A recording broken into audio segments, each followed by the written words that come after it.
Hi, today I will be taking you through my poster which focuses on whether including feedback in spaced or massed retrieval practice can affect word learning in adults. When learning a new word, it's been found that repeated tests can be a more effective learning mechanism compared to restudying of the words. Similarly, spacing word learning across several days has been found to be beneficial for especially long-term memory. Not surprisingly, combining repeated testing and spacing can lead to benefits in word learning and long-term memory. However, it remains unclear whether spaced testing within a single day can be beneficial and whether including feedback or not has an impact on this.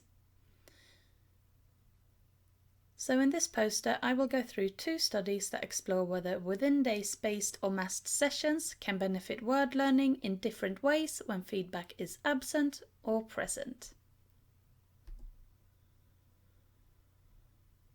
Based on previous literature, it was predicted that performance would improve across day one and that group differences would emerge. It was also predicted that performance might change because of overnight consolidation from day 1 to day 2 and that a spacing benefit would be present at day 7.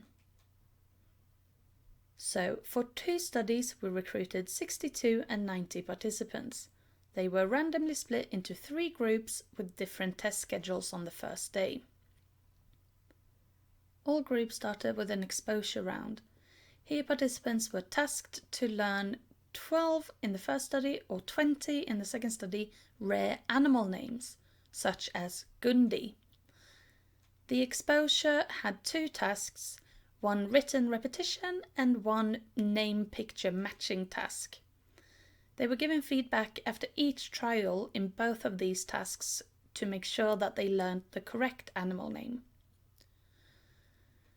Participants then did 3 test sessions on the first day. Each session consisted of 3 tasks, which were cued recall, picture naming, and finally a base animal match task, which was designed to encourage retrieval of the new animal names in combination with similar looking already known animals. In each task, participants were asked to write down what they thought the animal name was, and this was then used to calculate a matching percentage, showing how many letters their answer had right compared to the correct animal name. This is what was used in the analyses I'll talk about later. So in the massed groups, participants did 3 rounds of tests back to back. And this was immediately following the exposure. They did this either in the morning or in the afternoon to control for any possible time of day effects. The spaced group did 1 round of tests immediately after exposure. 2 hours later they came back for the second round, and 2 hours after that they came back for the third round of testing.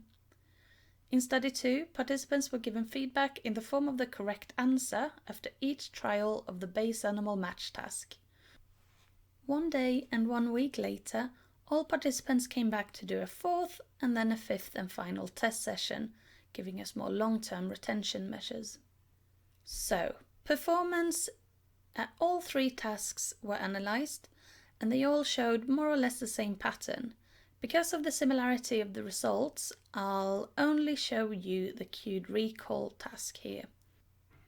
So, we'll start by looking at the results from study 1. Here participants were not given any feedback and they weren't exposed to the animal names after initial exposure. Across tests on day 1, there was a small improvement in performance for all groups, and as you can see, this performance maintained from day 1 to day 2 and day 7.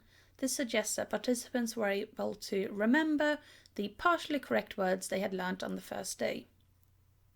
Moving on to study 2, here participants were given feedback in the test sessions on day 1. Here you can see that there's a steeper improvement across the tests on day 1. Especially for the 2 massed groups, with the spaced group clearly lagging behind in performance. However, looking at changes from day 1 to day 2, you can see that there's a greater improvement overnight for the spaced group, so they catch up with the massed group after a night's sleep. This performance then maintains to day 7 for all the groups.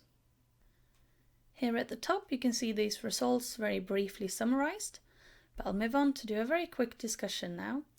So it seems like having repeated tests with and without feedback leads to improvements in performance across day 1. Interestingly, there appears that mass test with feedback leads to steeper learning compared to space test. There was no benefit for space tests in long-term retention measures. This is quite surprising, as the vast majority of literature looking at space testing consistently finds a long-term benefit for spaced over massed groups. A potential explanation for this discrepancy is that the current study does not include a period of sleep between spaced test sessions. This could potentially explain why no clear spacing benefit emerged. To quickly summarize, it appears that including feedback in repeated testing leads to better word learning if the tests are massed rather than spaced. Thank you for listening.